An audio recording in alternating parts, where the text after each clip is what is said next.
Bismillahirrahmanirrahim. Perkenalkan, nama saya Maudina Iqbal Tuhum, NIM 204 10 504 0009. Baik, saya akan menjelaskan materi tentang penyusunan dan penyajian laporan perubahan aset, kelolaan dan arus kas yang disusun oleh Maudina Iqbal Tuhum, yang kedua Abdul Muiz, yang ketiga Firdanur Isnaini.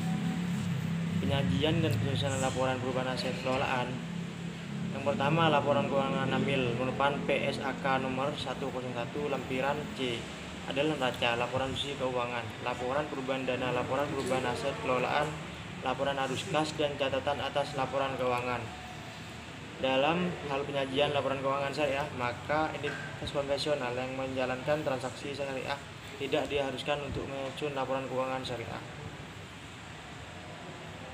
Laporan perubahan aset kelolaan menggambarkan perubahan aset zakat dan aset infak sedekah yang dikelola oleh lembaga zakat. Aset kelolaan adalah ada yang bersifat aset lancar, ada juga yang bersifat aset tidak lancar. Baik, terima kasih.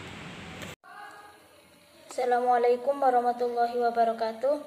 Saya Firdanur Isnaini akan menjelaskan tentang penyajian dan penyusunan laporan arus kas.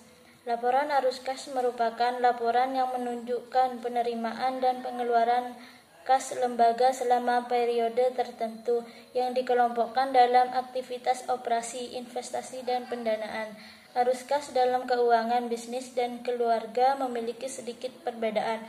Jika keuangan keluarga, arus kas yang dimaksud adalah cash basis, sedangkan dalam keuangan bisnis terdapat cash basis dan accrual basis.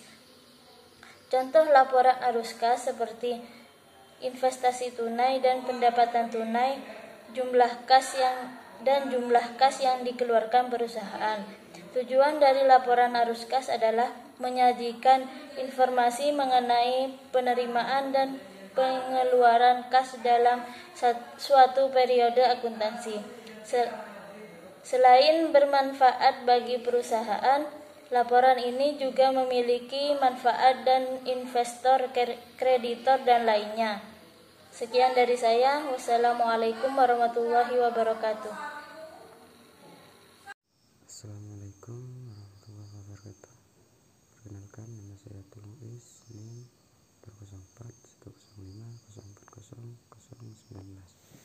Nah, di sini saya akan menjelaskan basis akrual dan basis kas.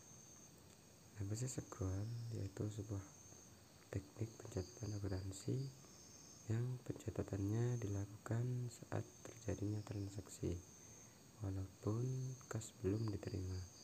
Nah, dalam pencatatan menggunakan basis akrual tentu akan lebih akurat dan dengan menggunakan basis akrual aset.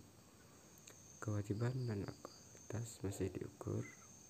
Di dalam basis akrual, sebuah pendapatan akan diakui ketika perusahaan memiliki hak untuk melakukan penagihan dan hasil transaksi.